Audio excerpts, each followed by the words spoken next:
The retrial of Rehana Khan took place shortly after the Jeddah Sharia court dealt with the case of her daughter.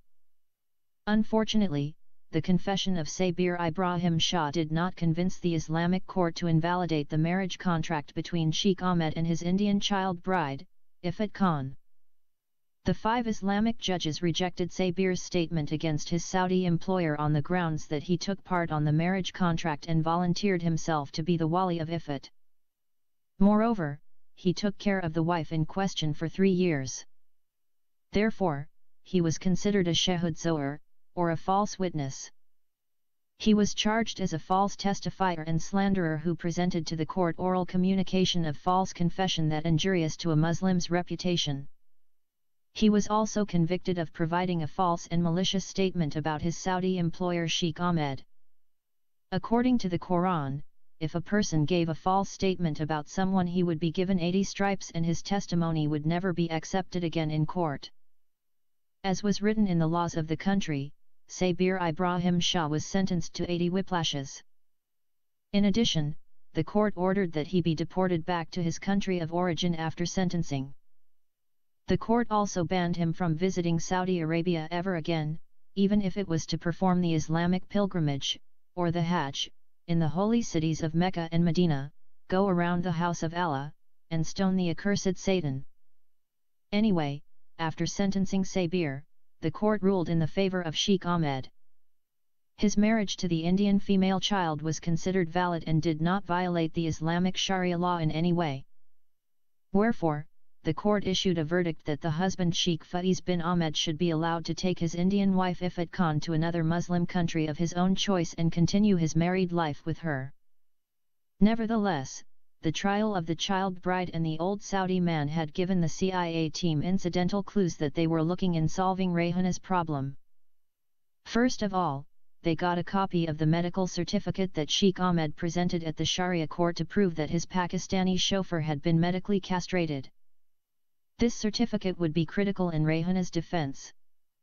It would prove to the court that the second marriage of Rehana was based on deception and hence it was illegal before the law. It would also prove that the marriage was never consummated. There was still the danger that the court might still convict her of having an illegitimate child. They learned that the medical pregnancy test showed that the Indian maidservant was 8 weeks pregnant before she got married to the Pakistani chauffeur of her employer. Obviously, based on the same medical report, the 2 sons of the sheikh could not have fathered her child. They were inclined to believe Rehana's story she was pregnant because she was raped by the 2 Saudi police officers upon her arrival in Saudi Arabia.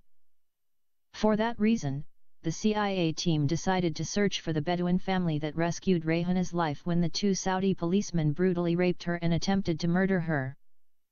That would convince the court that Rehana got impregnated through rape and not adultery.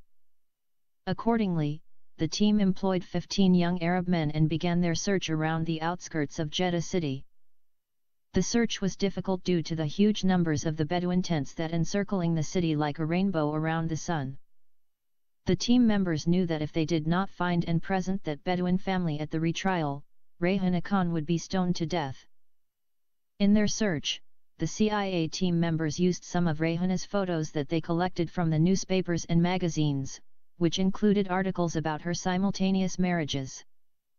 After 2 weeks of intensive searching, the Bedouin family was found near a small suburb at the outskirts to the east of Jeddah city. The kind Bedouin parents identified Rehana's photos and narrated the entire story of her discovery and rescue. They began from the time they spotted the small daughter walking all alone in a lonely rough road. At first, they thought that she was a satanic creature who came to attack them.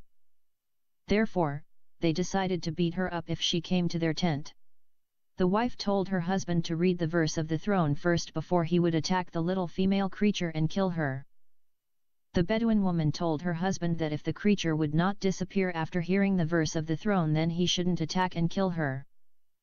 In that way, the Bedouin man said he came to know the female creature was a human being because she did not vanish after he read loudly the verse of the throne from the Quran. Then, the Bedouins narrated how the little girl directed them to the place where her mother lay half dead in the desert. When they reached her place, they found the mother was half naked because her rapists had torn her clothes. They carried her on their shoulders and brought her to their tent. Her body was full of cuts and bruises. The Bedouin woman narrated how she used Dettol and hot water to treat her wounds. Then, she used cold water to revive her. Whatever, the Bedouins said was videotaped by the CIA team. The Bedouins mentioned that Rehana and her daughter spent 1 month with them. After 1 month, the mother requested the Bedouin man to take her to the city. Then, the Bedouins said that they took the mother and her daughters on donkeys and rode them to the nearest suburb and left them in front of a supermarket. The last time they saw them was in the place they had left them. The statements of the Bedouin family were considered by the CIA team as concrete good evidence that Rehana was kidnapped, beaten, and raped. The Bedouins did not see who raped and attempted to murder her. The Sharia court might accept the witness of the Bedouin family about the kidnap and murder attempt, but it might reject the claim that Rehana was raped and subsequently impregnated.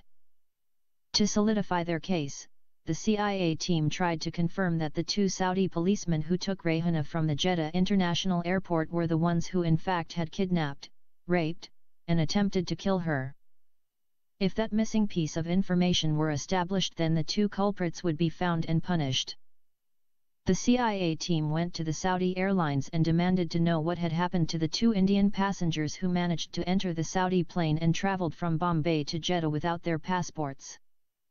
The airline's office found the report of the Saudi plane that brought Rehana and her daughter from Bombay to Jeddah.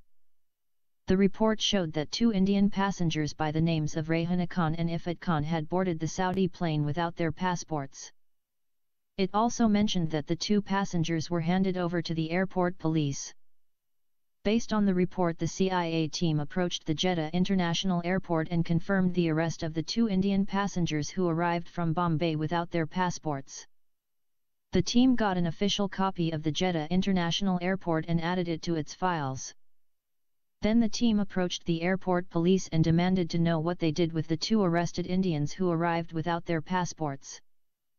The airport police confirmed the arrest and gave the names of the 2 police officers who came and took the Indian woman and her daughter to the Jeddah Women's Jail. Before informing the police authority about the 2 policemen who raped Rehana and dumped her unconscious body on the desert, the CIA team decided to confirm that the 2 arrested Indian passengers were not taken to the jail. Therefore, after collating evidence from the 3 sources, the Saudi Airlines, the Jeddah International Airport, and the airport police, the CIA team approached the women's central prison and confirmed that the 2 arrested Indian passengers who arrived in the country without passports were never received as inmates. Once more, the team did not approach the Jeddah police to demand the arrest of the 2 Saudi policemen. The CIA team submitted the results of their investigations to the royal family. It was to the royals that they made their demand that the 2 Saudi policemen should be arrested and DNA paternity tests to be conducted on them and the child of the imprisoned Indian woman, Rehana Khan. Although, the Kingdom of Saudi Arabia usually would not use a DNA test in deciding over adultery and other immoral crimes, still the royal family issued a decree for the detention of the 2 policemen and gave their consent for the DNA paternity test. A special medical team was brought from the UK to conduct the test. The results of the DNA paternity tests confirmed that one of the 2 policemen had fathered the boy of Rehana Khan. Confronted with overwhelming odds, the 2 Saudi policemen confessed that they had kidnapped and raped the Indian woman on the day of her arrival in Jeddah and had left her and her daughter in the desert and returned to the city. As soon as the 2 culprits confessed their crimes and the DNA tests proved that the Indian maidservant had been raped, the royal family issued a second decree and cancelled the scheduled retrial of Rehana Khan. The decree ordered the immediate release of the Indian woman with honor. Moreover, the King of Saudi Arabia decreed that Rehana Khan should be compensated with a sum of 3,750,000 Saudi riyals. It was a huge amount of money, which equivalent to $1 million and 45 million Indian rupees. In India, that amount was called 4 crores and 50 lakhs. If Rehana would work for 1,000 years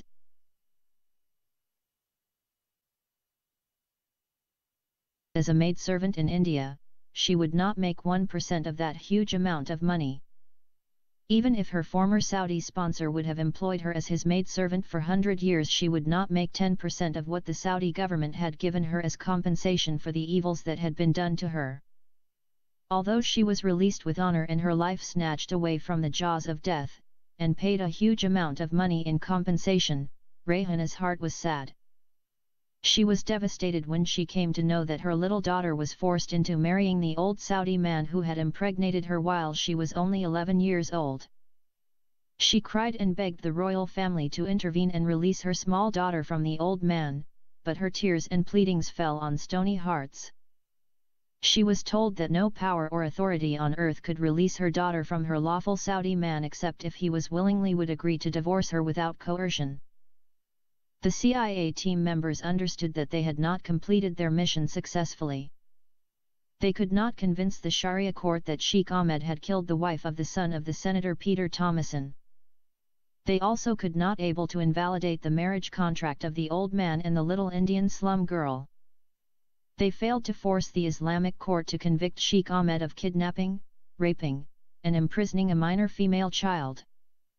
They felt that they had achieved a considerable victory by stopping the stoning of an innocent Indian woman from the slums. On the same day Rayhana Khan took an Air Indian plane and flew back to her homeland. The 7 members of the CIA team boarded their plane and began their trip to the United States of America. They felt that as if they were flying away from a backward 7th-century Muslim society in the Sahara to an advanced and free society within the greatest country of the 21st century. Rayhana Khan arrived at the Mumbai Chhatrapati Shivaji International Airport at 11:28 am, local time. When she left India over 3 years ago, the city was called Bombay and its airport was known as Sahara International Airport. In her absence, the Shiv Sena Hindu political party had changed the name of every street and every local train station in the city. Even the city did not escape that radical religious change. Even the 1.5-century-old Bombay University was changed to Mumbai University. The University of Bombay was established in 1857. The only thing that the Hindu party could not achieve yet was changing the name of the country from India to Hindustan. The Shiv Sena party was part of the National Hindu Party known as Bharatiya Janata Party, BJP. India in Hindi was called Bharata. I wish God would help them in changing the name of the country to Hindustan or Bharata. 150 million Muslims were living in India and yet they were more loyal to Pakistan than India. They always cheered for the Pakistani cricket team and celebrated and rejoiced openly whenever it defeated Indian cricket team. I wonder how a person could live in a country but support another, one that is considered India's bitterest enemy. This problem is not only confined to the Muslims of India, but we notice it in many European countries, such as Canada, Australia, and the UK and the USA. Many Muslims born in those countries and those who obtained the citizenship do not integrate into mainstream society and hate their new country.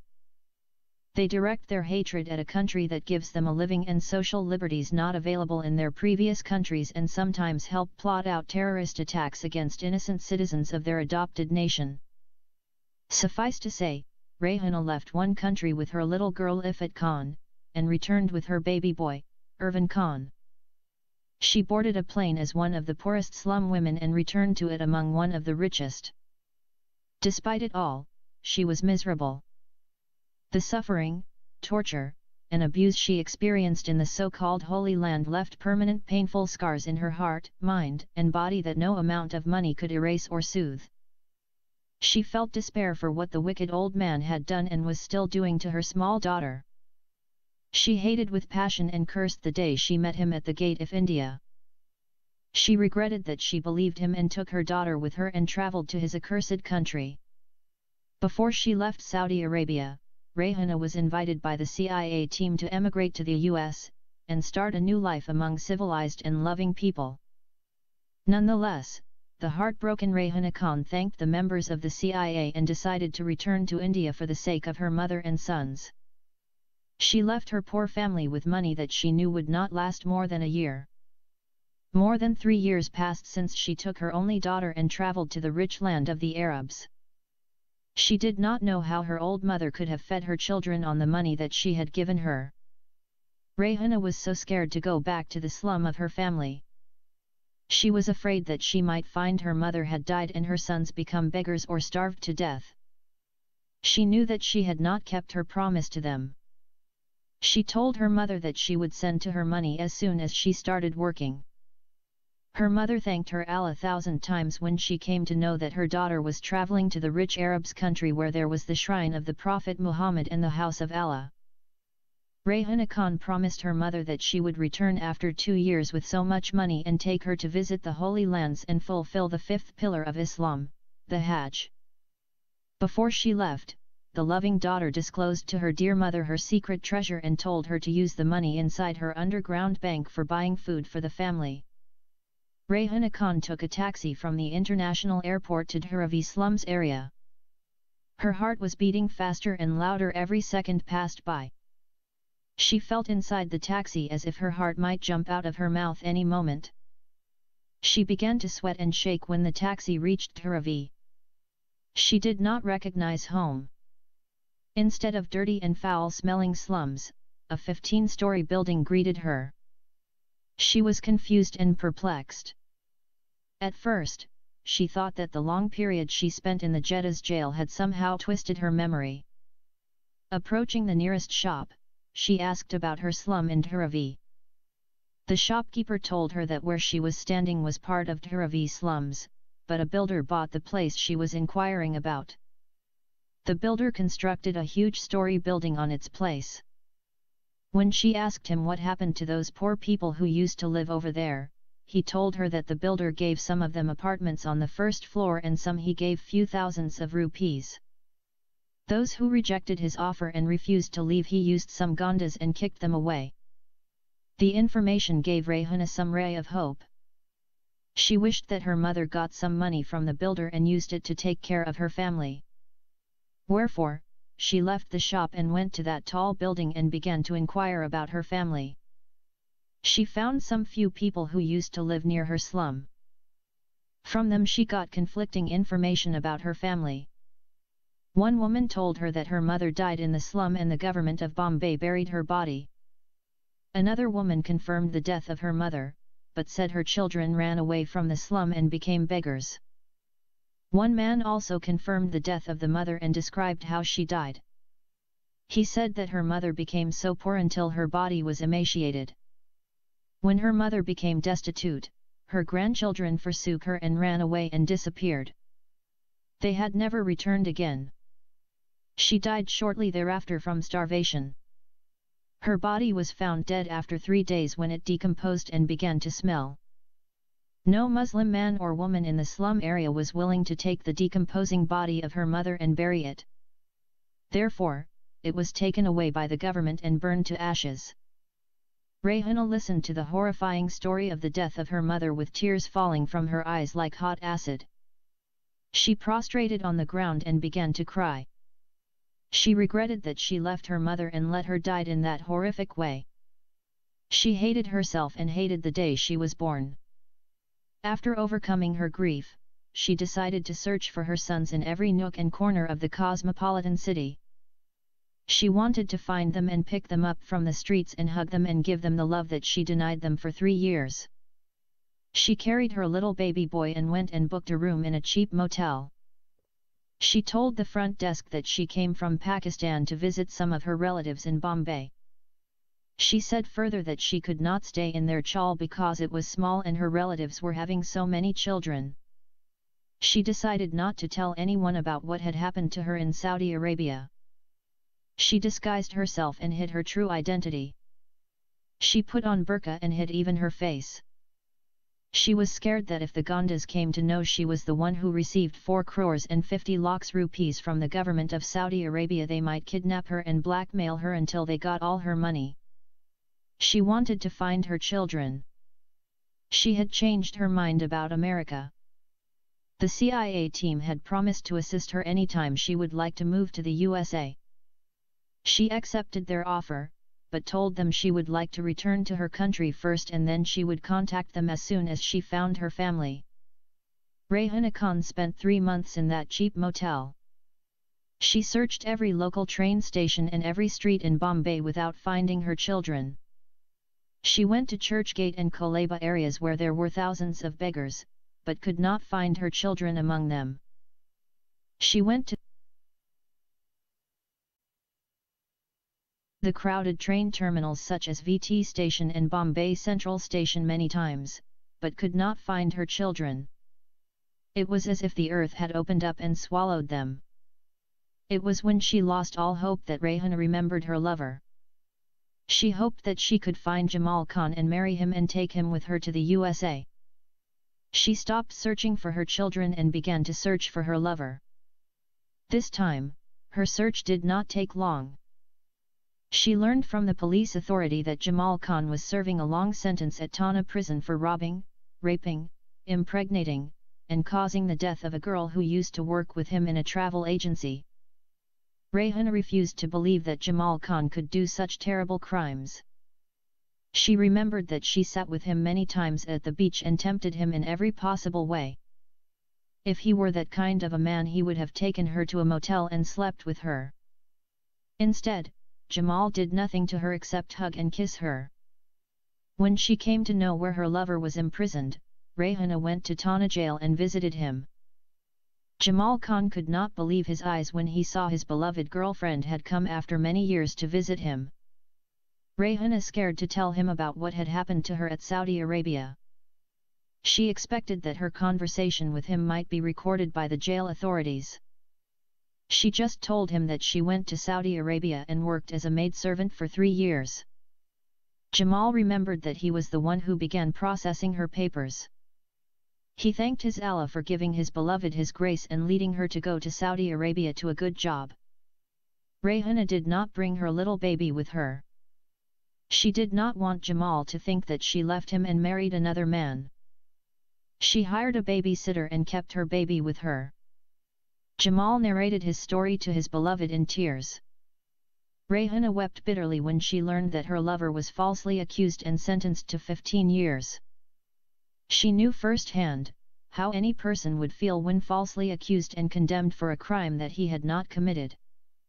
She recollected those days when she was dragged like an animal from her Saudi sponsor's house and thrown behind bars. She cried and begged for her freedom, but no one gave heed to her tears. How many times she got cruelly beaten. How often she got raped by those evil Saudi policemen during her interrogation. Rehana understood that her lover had gone through the same pain and suffering.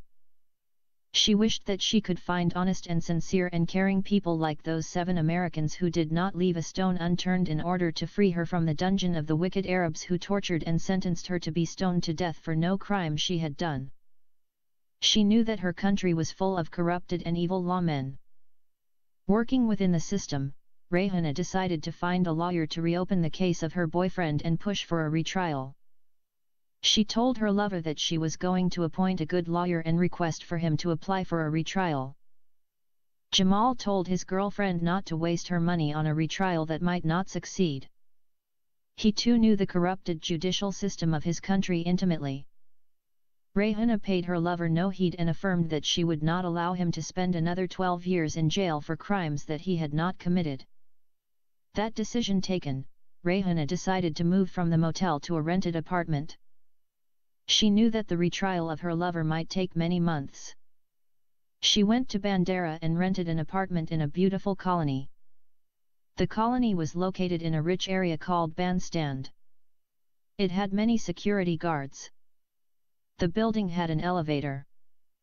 Her apartment was in the 15th floor. Rehana hired a babysitter and 3 maidservants to work for her. She employed a babysitter, a washerwoman, a cleaner, and a cook. She remembered how she worked as a slave in rich people's houses before she went to the rich land of the Arabs.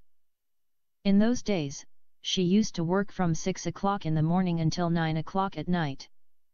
Wherefore, she decided not to enslave the poor girls she employed. She paid them very well. She did not force them to work for her more than 8 hours in the day. She invited them to eat in her apartment while they were working for her. She allowed them to use her washroom. She remembered how the rich people she worked for did not allow her to use their washrooms while she was working in their houses. She bought beautiful uniforms for her maidservants and gave them some of her spare clothes. It should come as no surprise that her maidservants loved her so much. They told her that no Indian woman would treat her maidservants like the way she was treating them. Rehana did not tell her workers that she was a maidservant before. She told them that she came from Pakistan to visit her Indian boyfriend who was in jail. Rehana Khan retained a lawyer and discussed the case of her imprisoned lover with him.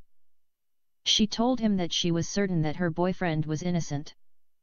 She asked him to apply for retrial. The lawyer accepted the case and promised to do his level best to get the case tried again. A week had passed when the lawyer phoned her and told her the court agreed for the retrial. He ended the conversation by asking her to come to his office because he wanted to discuss with her some important matters that he would rather not discuss over the phone. When they met up, the lawyer explained that the evidence against her lover was overwhelming and no advocate in Bombay would be able to disprove them. Nevertheless, if she would agree to pay a few lakhs to him and to the judge, the charges against her lover would be dropped. Rehana agreed to pay the money, but with a condition. She said that she would pay only 10% of the bribe before the retrial and the remaining amount she would pay after her lover was released. The lawyer told her that he had to talk to the judge before he would accept her condition. After few weeks, the lawyer called her again on the phone and asked her to come to his office for discussing an important matter. When she reached his office, he said to her the judge wanted her to pay 25% of the amount before the retrial and 75% after her boyfriend was freed. Rehana accepted the counter-offer. According to the new deal, she had to pay 1 lakh rupees to the judge and 1 lakh rupees to the lawyer before the retrial and 3 lakhs for each one after the imprisoned lover was set free. So, the total amount of the bribe was 8 lakhs. It would be divided equally between the lawyer and the judge. Rehana paid the 2 lakhs and waited for 6 months before her lover reappeared again before His Majesty at the Churchgate High Court. The lawyer was able somehow to refute all the evidences against Jamal Khan. First of all, the lawyer brought a young boy in the court and made him to swear under oath by placing his right hand on his holy Quran that he was the former boyfriend of the deceased Bulbula Sheikh. The boy had brought some letters and claimed that he received them from his late girlfriend before she died. In one of the letters, Bulbula informed her boyfriend that she was impregnated by him and asked him to marry her. The boy admitted that he had sex with his ex-girlfriend Bulbula Sheikh many times before she passed away. In another letter, Bulbula threatened that she was going to kill herself if he would not marry her before her parents and neighbors would find out about her pregnancy. The boy was an excellent actor and cried before His Majesty and the audience while he was reading the last letter that his beloved had sent to him before she committed suicide. He said that due to his poverty and lack of work, his parents did not allow him to marry his pregnant girlfriend. In keeping with his act, the boy wept and wept until he made everyone in the court to weep with him, none more than the judge and the lawyer who knew the truth shed crocodile tears. At the end of the sad love story, the boy admitted to the court that he was the one who impregnated Bulbula Sheikh and led her to commit suicide. In actual fact, the late Bulbula Sheikh was impregnated by her evil boss, Muhammad Khan. Unfortunately, in India any girl got raped was expected by the society to take off her life. Anyhow, the boy received 5,000 rupees before he appeared in court and was promised to get 10,000 rupees after the retrial was over. Of course, Rehana was made to pay the advance to the boy and promised to pay the rest of the money after the retrial and her lover was set free. After destroying the rape charge, the lawyer began to dismantle the robbery charge. He produced enough evidence, which indicated that Bulbula Sheikh came from very poor family. She used to live in a chawl. She worked in the Muhammad Tours and Travels agency for a few months before taking off her life. Then, he argued that it would be impossible for a poor girl like the late Bulbula in short time to make so much money and buy jewelry for 2 lakhs rupees unless she herself had robbed them from someone. Moreover, the clever advocate contended that if Jamal Khan had robbed and raped Bulbula Sheikh, why she didn't inform the police immediately after she got robbed and raped? Why did she wait until she got impregnated? Why did she kill herself for a crime that she had not committed? It was her employer who made the complaint and not her. After dismantling the robbery charge, the lawyer began to deal with the charge of theft. According to the complaint of the employer, after raping and robbing Bulbula, Jamal had stolen 3 locks from the travel agency. The lawyer argued that the conviction was not backed by any substantial evidence. There were no fingerprints taken by the police or any pictures of the broken safe supplied by the employer. The employer did not even inform the police at the time he supposed to have discovered the robbery. Jamal Khan was arrested after long time from the time the alleged robbery and rape took place. By the way, the court could not bring in the employer, Muhammad Khan, because by that time, he lost his mind and he was in chains in a cell at a mental asylum. After the tragedy of that Black Sunday, the wicked boss remained in the hospital for a few days, lost his mind, became mad, and began to attack anyone came near him until they chained him to his bed. Shortly, he was declared as dangerous madman and transferred to mental hospital. Anyway, when Jamal Khan was tried and convicted over 3 years ago, he had no defense lawyer. His wicked employer used a very cunning lawyer and nailed him with all those serious charges. At the end of the retrial, the judge dropped all the charges against Jamal Khan and ordered that he should be released with honor. Instead of rejoicing, Rehana Khan fell on her knees and began to weep. It was her lover who came and carried her from the floor and hugged her until the tears of her eyes stopped falling.